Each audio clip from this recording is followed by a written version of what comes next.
in fact, I would almost say that when it comes to building wealth, black people have at least three adversaries they have to fight. In fact, with wealth, there's like what they call the what do they call it? The fleas in the jar scenario, where you know how they train the fleas, they put the lid on the jar and the fleas can't get out, and then when they remove the lid, the fleas still sit there because they think that the lid is there and they don't even try to get out.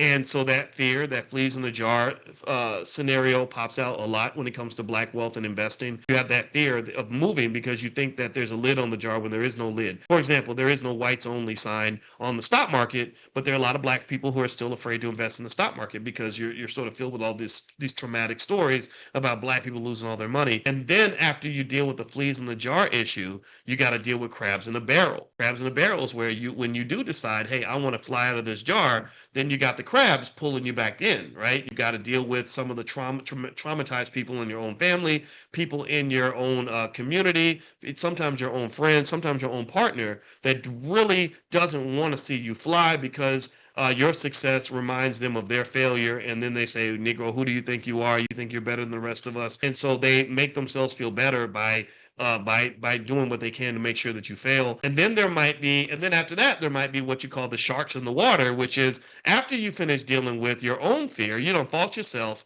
and then you dealt with all the crabs, you don't chop the crabs off your legs, so now you're flying. Well, I call it sharks in the water because now you're out there and you're really out here doing your thing, working hard. Then you got to deal with the white man.